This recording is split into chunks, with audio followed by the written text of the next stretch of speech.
gentlemen, welcome to America's Auto Enthusiast Program. This is Auto World. And now, here's your host, Bob Long. I want to say welcome. Thank you very much for joining us here for another hour of Auto World. In this hour of the broadcast, it's time for our weekly update on all things oil, and in particular we're going to focus on lots of questions that have been coming in via Dan Watson's The Lube Page website, as well as ones that come to me at bob@autoworldradio.com. But we would sure like to hear from you. We've got Mackenzie running the board, and he's going to take good care of you if you dial into 855-660-4261, 855-660-4261. And again, you can email us throughout the program, bob@autoworldradio.com or Dan Watson at thelubepage.com. Dan Watson has more than 25 years worth of lubrication experience. He is a specialist and one of the largest AMSOIL dealers in the whole United States and Canada, all of North America. And he's just a wealth of knowledge, and we so enjoy having him here on the show. Dan, welcome, and how are you doing? Well, it's good to be on the show tonight, Bob. Everything's going well. Are you doing well yourself? Doing okay, yeah. I'm definitely kind of fighting a little bit of a cold, but I'll take that over lots of other things that I've had to deal with in recent times. But let's talk about some of the questions. Let's get right to it. We get a question from Dan. Dan uses a AMSOIL Signature Series 5W20 on a 2017 Kia Sportage, which has the 2.4 liter GDI engine. That is the recommended oil, but the manual states that I can use 5W30 in the same temperature range. Would it be better to go with the 5W30 because of the fuel in the oil dilution? I have 15,000 miles on the car right now. What are your thoughts about Dan's situation? Well, my view is that if I had one of these, that GDI is for gasoline direct injected engine. If I had one of these engines, I would go to the 530, and I wouldn't, personally, I wouldn't run the 520. And the reason is that so far all the reports I see, there is fuel contamination. It's a direct injected engine, meaning that the injector sits in the cylinder. It's not in the manifold or throttle body like we're used to with multi-port fuel injection and so forth. But this direct injected, just surprise, surprise, those injectors sometimes will leak a little bit. And when they do, you get a little bit of gasoline that gets past the rings and works down into the crankcase, and you get a little bit of fuel dilution in your engine oil. Now, a couple things can happen from that. It's not a good idea to run around with fuel dilution, but we've done this for years with diesels, and the standard in the past has always been no more than 5% fuel dilution, or you would have to drain the oil. But I don't think we approach those levels in these GDI engines, probably anywhere from 1 to 3%, somewhere in there. But that being the case, you still thin that oil just a little bit. And if you start with a 5W20, depending upon who makes the 5W20, you could be thinning down quite a bit, and it's already fairly thin for that engine. So if you have a 5W30, which, in all honesty, the only thing the 5W30 would not be used from day one is that you might get a quarter to a half a mile per gallon better fuel economy running the 520 than you would be running the 530. But for me, that's a small price to pay to be sure that my fuel dilution is not going to create a situation where my oil is getting a bit too thin for my comfort. And also in these engines, I would be sure and run a high-grade synthetic engine oil, and that's because fuel dilution can cause some other unfortunate things to happen in oil. You can get a greater, a greater rate of shearing of what they call viscosity improvers that are in the oil to give it that range, the 5W30. That's a range of thickness that it goes through, and it uses these additives called viscosity improvers. They are basically polymers, and to give an idea, for example, a human hair is a 40 micron in width. Well, these polymers are smaller than that, but they are long and straight when they're cold, and they coil up when they get hot. And so what that means is they let the oil flow freely when it's cold, giving it that 5W rating. But when it heats up to its above 212 degrees, which is where they measure the operational viscosity, those little guys have coiled up and they become thicker, making the oil thicker. So you end up with the ability to have what we call a multi-grade oil. Gasoline, in this particular case, will have a tendency to cause those polymers to be more susceptible to being broken into pieces, meaning that they can't adequately coil up. And if they don't adequately coil up, you have a hard time reaching rated viscosity at full temperature. So fuel dilution is not something that we want a lot of. We know some of the effects that it has. So if I start with a 30-weight oil, I'm probably going to be able to maintain it through the drain interval. And a high-quality synthetic engine oil, like the ones that Amsoil makes, in many cases will pass a 5W30 rating without the need to put in viscosity improvers. Now, they put in some viscosity improvers to get what we call extreme range of operation, but you could get a 5W30 oil out of a simple, straight synthetic base stock. So the less you have to use the viscosity improvers, if you've got fuel dilution, the better off you are. So you want to buy a high-grade synthetic engine oil, and I would use a 5W30. That's a great answer for Dan. And again, don't be a stranger. We would love to hear from you. We are live across North America and around the world at GCNlive.com. A lot of shows on the weekend are taped during the week, and you can't call in and ask an expert like Dan Watson, a certified lubrication expert with more than 25 years worth of experience. So here's a golden opportunity for you folks. 855-660-4261. Any lubrication questions of any kind, we'd be open to helping you out with. Got another question here, and this one is about Toyota.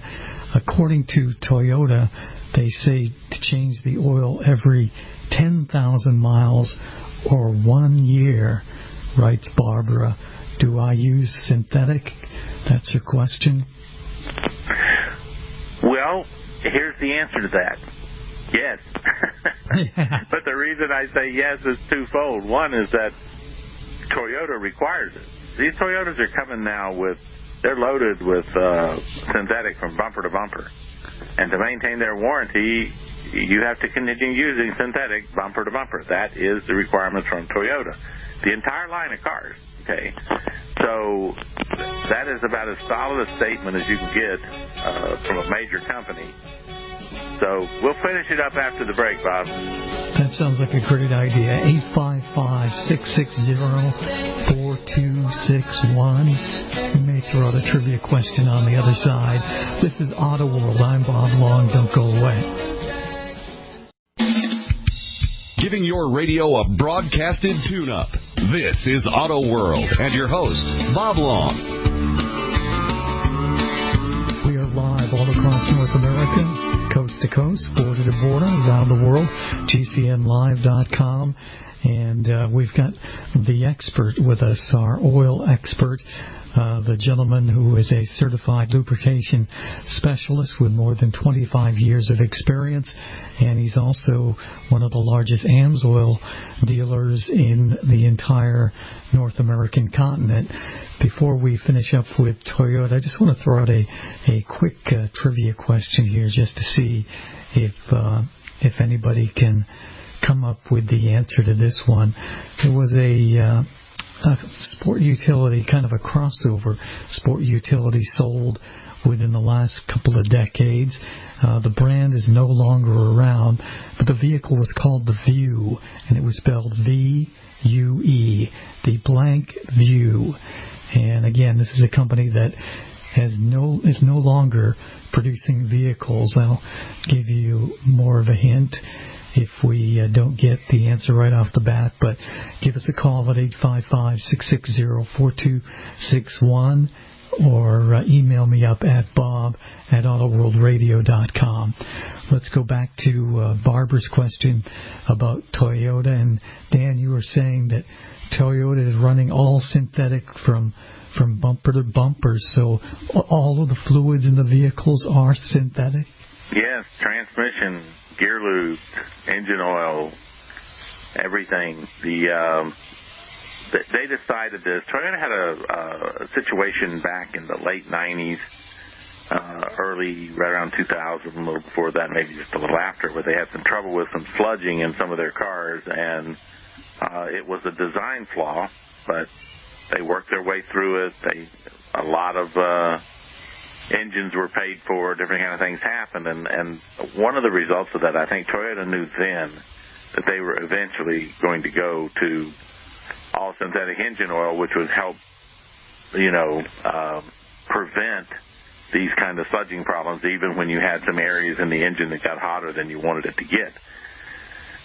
But all these companies, including Toyota at that time, were concerned that if they required synthetic engine oil, it would be a turnoff to people because it wasn't so readily available everywhere. People weren't sure where they could get it.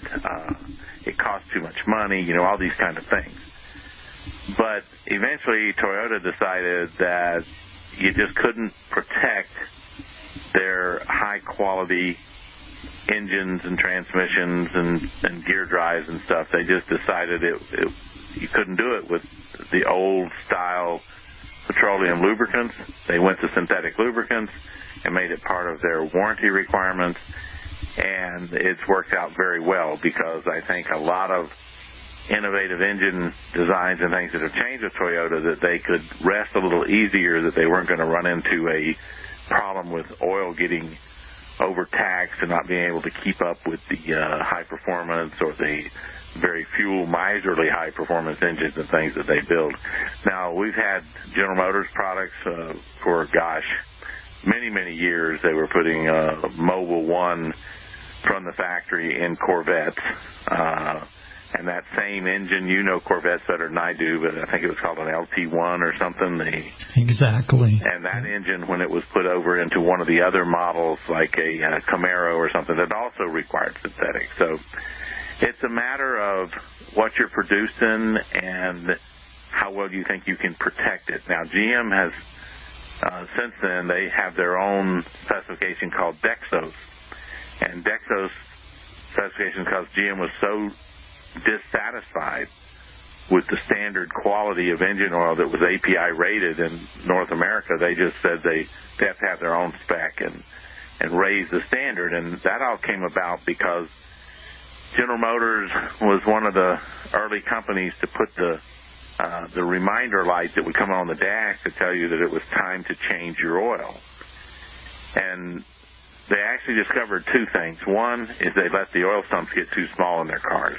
They were down to 4 quarts and even some of them down to 3.5. And they realized that was a mistake. So you'll see a lot of GM products now with 7 or 8 quarts, which is the correct way to go. Mercedes-Benz has been doing that forever. You want that larger volume of oil. So they've done that, and then they decided, hey, this oil's got to meet a better quality than what they're getting off the shelf in the regular market. So they put their Dexos 1, and they now have Dexos 2 ratings. And all those ratings really require is that you have a properly additized oil, that it's got sufficient high-quality additives in it to actually do its job correctly. The people have to recognize that the API standard of SN, that's a minimum standard. It means that that's the minimum you can have in oil to sell it on the market. Not saying that that's what a lot of companies think would be the adequate amount, because now, Ford's got their own set of specs. It used to be you could just put anything in. Now they've got specs. Caterpillar's had them for years. Cummins has now developed specs for their Cummins turbo diesels that are above the standard for the standard oil. So it's just not uncommon, because quality is not what it should be across the board, and these companies are trying to protect themselves. So Toyota went to all synthetic earlier than the other guys because they just finally decided they weren't going to trust this low-grade oil they were finding in North America. So they weren't having the problems with their engines in Japan because they were requiring more in Japan for standards of oils than what they were getting in the North American market. So she should run that oil for 10,000 miles or 1 year and use a good grade synthetic, because that's what Toyota's going to tell her to do. And there aren't any petroleum oils on the market that would be rated for 10,000 miles, especially in North America. Just none. Don't even try it. It would be trouble down the way. So I hope that answers Barbara's question good enough.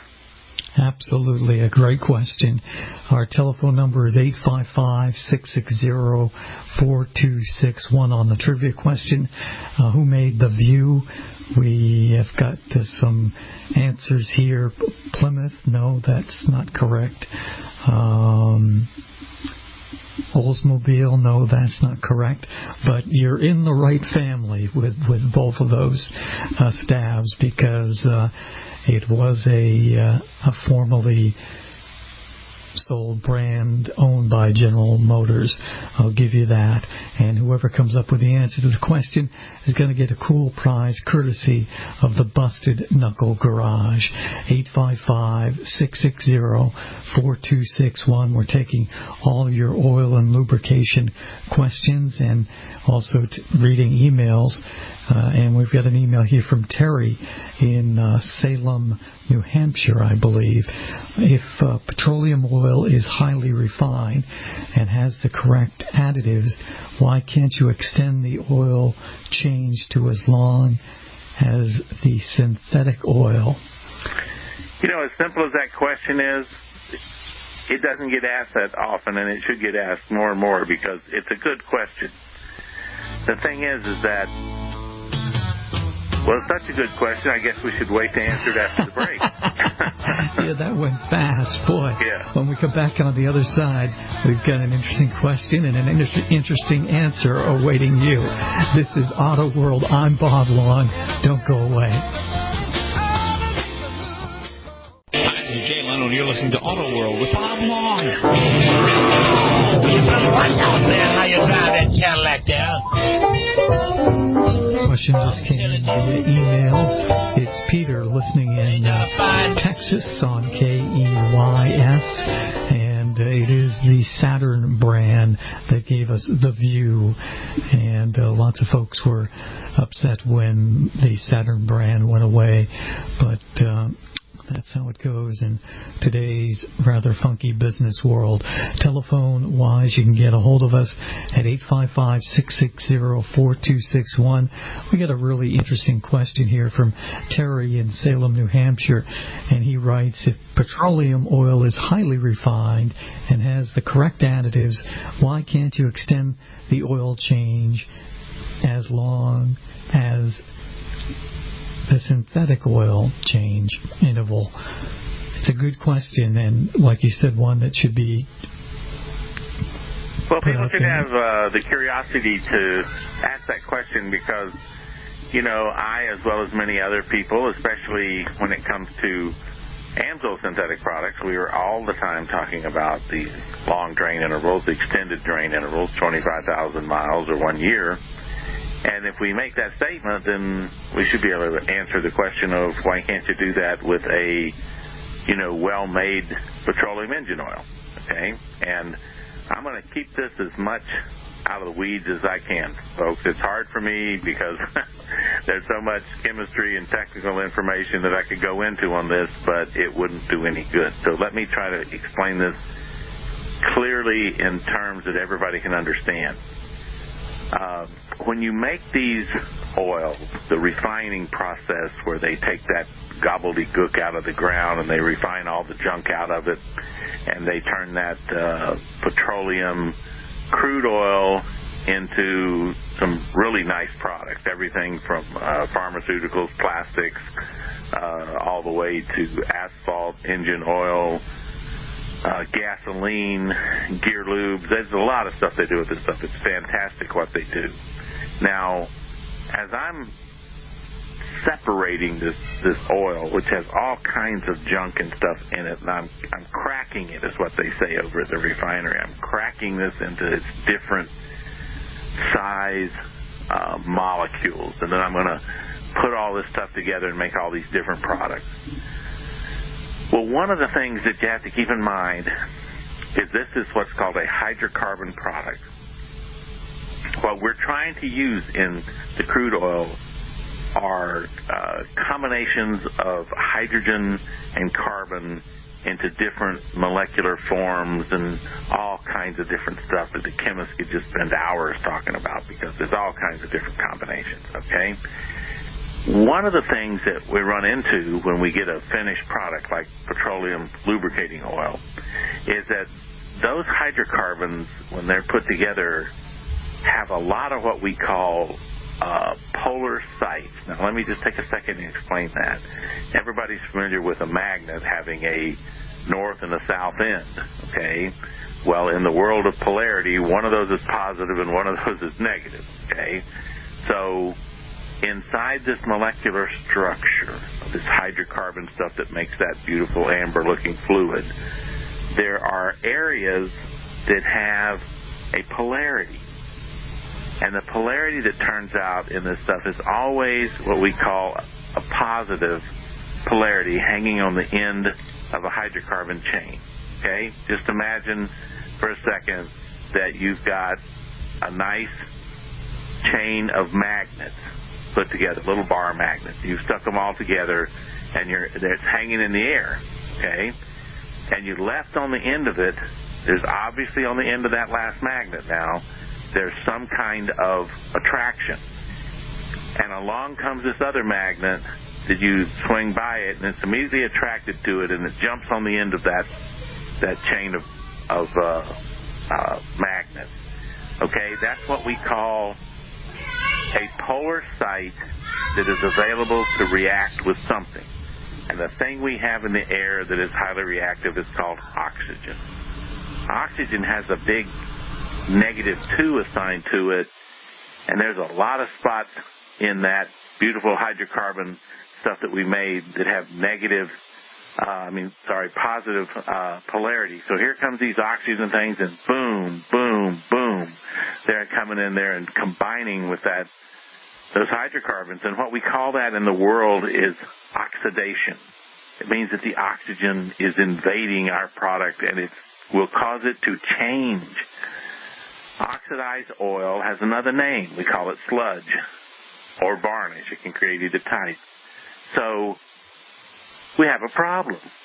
We've got this oxygen that's constantly trying to oxidize our product. So what the chemists do, the wonderful guys they are, they put this other product in there so that it doesn't hurt our hydrocarbons, yet it's got a nice little polarity to it, and it'll fill all of those sites so the oxygen can come by and has nothing to react with. Okay? Those are called antioxidants. Now, in the petroleum world, you have got to just absolutely load this product up with antioxidants because that's what's going to begin to run out the fastest. And the higher the temperature the oil operates at, the more it uses up its antioxidant additive, meaning that it's just using it up fast at this high temperature because all those hydrocarbons, due to that heat, they're breaking apart and exposing these positive polarity sites, and in runs the little product from the antioxidant and fills that hole. But pretty soon you're running out of little antioxidant soldiers to run in and fill the hole. And if they can't fill the hole, oxygen does. So over time, petroleum oil begins to break down and oxidize because it's running out of the antioxidant chemicals that were added by the chemist, okay? You can't add enough of them to go the length of time we're talking about compared to synthetic. Now, here's the key to a proper synthetic. Proper synthetics are depolarized. They have no polarity, period. So they won't react with oxygen. They are inert. The AMSOIL 25,000-mile oils, the base stock, is inert. It does not react with oxygen. It has no polarity. So I don't have to add tons of antioxidants to protect my base stock. It doesn't react with oxygen. So I have solved one of my problems of running the oil for a longer period of time. Now, there are others involved in that, and they take, again, a lot of in-the-weeds explaining, but just that very one to tell you right off the bat, there isn't a petroleum oil made that could run more than maybe the best ones made could probably make it close to 10,000 before they would be, their antioxidant additives would probably be depleted, depending upon how severe the engine is run and what the temperatures are and so forth, okay? So that is the first problem we run into, is that these petroleum oils have high natural polarities, and they'll react with oxygen, and I have to protect them with an additive chemical. And if that chemical runs out, they start reacting with oxygen, and they start to build up sludge and look terrible. The other thing is that I have to protect these oils against the byproducts of combustion. That little old process of burning that gasoline in there produces some strange, crazy chemicals, and a lot of them are acidic. They will just knock the tar out of that oil unless I've got sufficient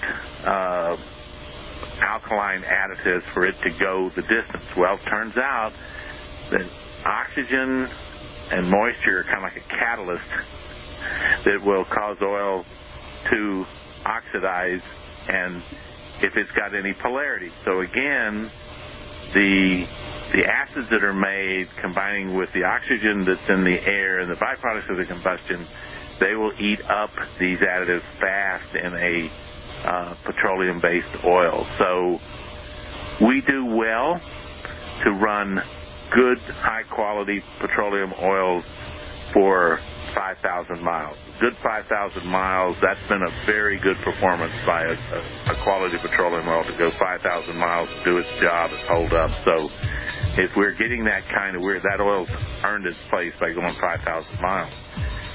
Now, certain types of high-quality synthetics, like Mobil's annual change oil and AMSOIL's signature series oils, are made from things that we call polyalpha olefins and esters. Sure, hold that thought. Yes, sir.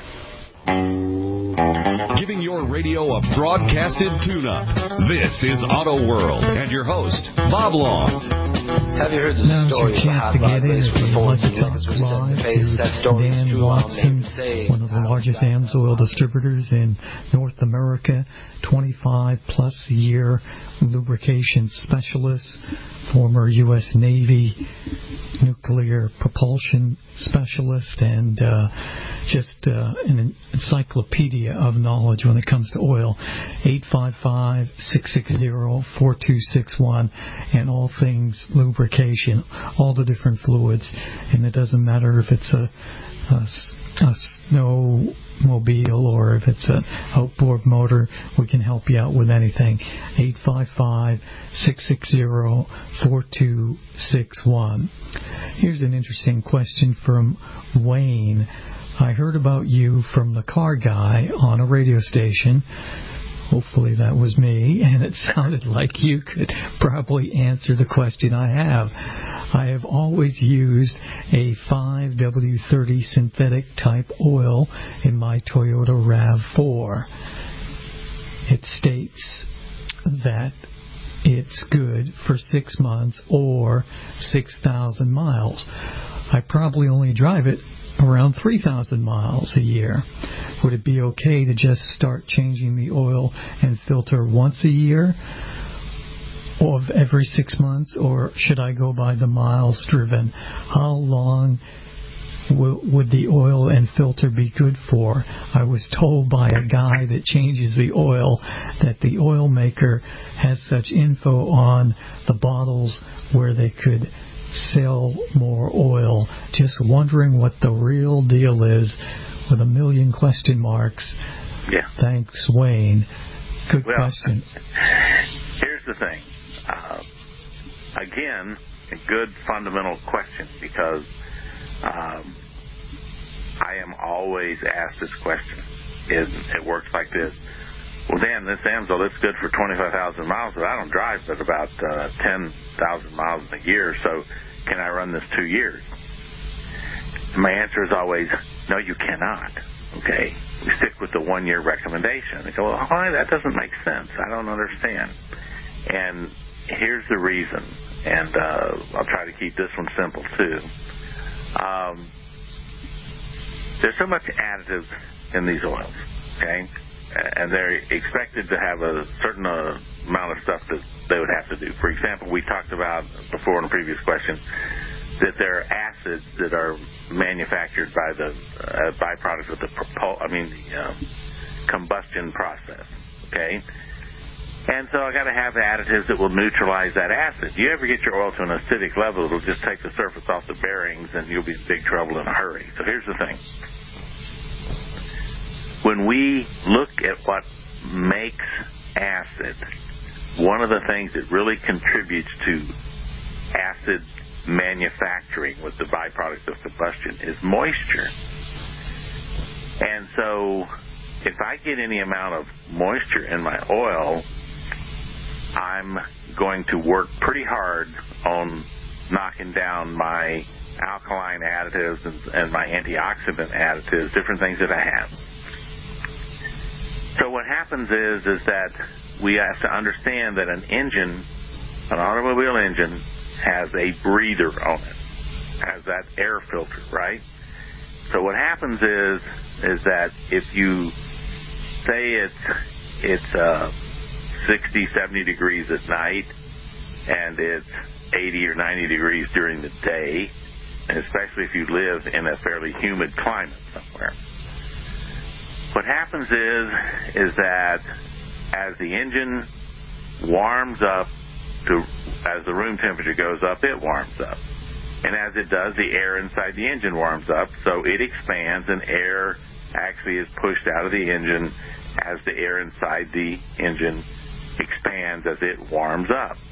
But later, it cools down, and as it cools down, the air inside the engine shrinks, and it brings air in from the outside. So the engine literally breathes over the course of a day by expelling air when it's hot and bringing in new air as it cools down.